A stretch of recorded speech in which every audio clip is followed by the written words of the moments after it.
iki yo ana lho sing caplok lebok ning samplok. Nek Mbah Sikir ora. Mula yo awet sehat. Mbah Sikir karo anu dawuh ngene iki. Iya. Tak tambahi aja mung kancane ngono mesti. Yo ngono kuwi. Terus piye? Aku yo matur nuwun, Mbah. Omahmu adoh dhewe kowe gene ngebis. Ini kesakne, Mas. Lah kok ning sas ya ngono. Nyoh tak tambahi aja mung kancane ngono. Apa malah kalong nek dibocahke. Yo rumah sakit. Nggih matur sembah Nggih nuwun. matur nuwun nderek ndedonga mugi-mugi Mbah Sikir tansah pinaringan kesehatan. Amin. Yo suwe kang panjang. Kiat momong anak putu Mbah Gir. Sesuai kantun niku. Lah nek penonton-penonton zaman anu riyen nggih mlempak menika wonten Mbah Kempul, wonten Mbah Kandun. Oh, ngoten. Mbah Kempul iki yo penonton. Pak Yatno. Nah, Pak Yatno Girawuh. Iya, alhamdulillah. Niki Mbah leres. Sukar. Sing dik ngendikake Pak Alek niku wau mila leres Mas Dalang. Pripun? Nek kula menika asli anak asuh saking penjanipun Mbah Sikir. Oh. Apa iya tembur? Iya ya. Nek Mas Agung nika nggih leres nika nggih anak asuhipun Pak Alek. Oh. Jadi kanu asuh kalian Astagfirullahaladzim. mboten napa-napa. Ngoten niku. Nek biyen dagelane sapa to Mbah Gir biyen? Mbah Plompong kalau Mbah Sarwo. Nek Mbah Plompong piye biasane wong ki ya kuwi mau lagak-lagiane kan dhewe-dhewe. Ngene nek Mbah Plompong ki biyen ki ngene. Piye? Urung ngomong wong iki mesti guyu ngenteni apa sardi apa Mbah Piye Plompong. piye praktek. Contone. Nek tanggapan misale nggone tanggane dhewe. Ya. Oh alah kae kulo sing mangan ki yo sapa to yo. Aku nek Mbah Plompong. Terus Mbah Sarwai nyauri, "Lho, lah iki piye to? Lah yo kanca tanggapan ning nggon kene iki wis ngomah iki tak siap-siapno kabeh. Kae kono ora enek sing mampir sing mangan sapa?" Terus lah iki wis masak apa? Sing masak sapa? Kungkuman anduk takon badhok caca.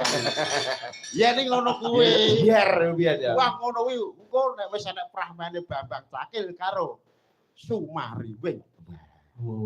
Aku dikukel maktul cis wi mesti metu. Wis sapa ta sing dadi sing dadi bebek-bebekane sapa to biyen? Senate. Garwane Mas Kempul sing luar biasa. Biyen pagi boleh biyen anu bebek-bebekane piye?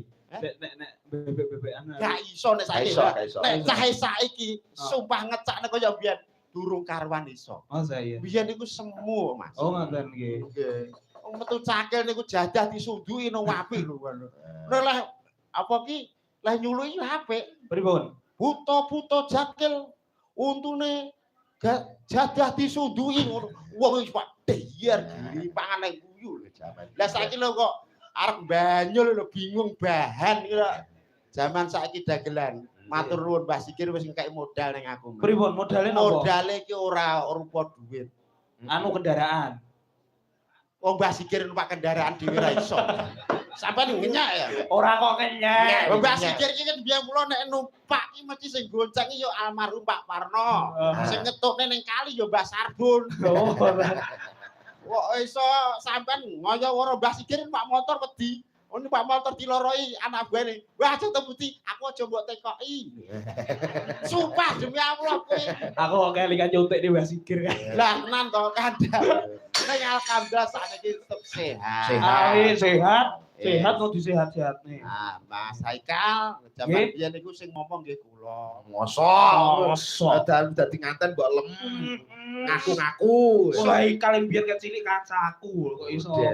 Lho, lah sampean omahe kono lho Mas Haikal ning kene lho. Surungane gledekan itu nganti aku, Mas. Andani wae. Mbak Epa. Mbak Epa yo nek Epa ki loso. Loso iki. Lho, oh sampean yo ora roh nek loso yo kan. Loso ki yo bolok keprok kaya aku, Mas. Oh, alah. Halo Mbak Kandun. Sapa kuwi? Dalam Kok Siap, kidul dhewe, kidulke Mbak Batoyo. Oke. Kok disawer. Karo Icas ya.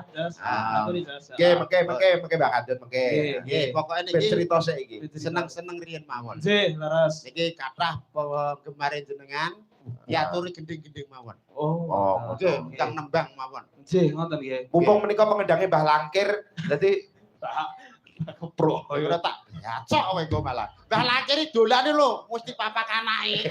Ora iso mulih dhewe kok.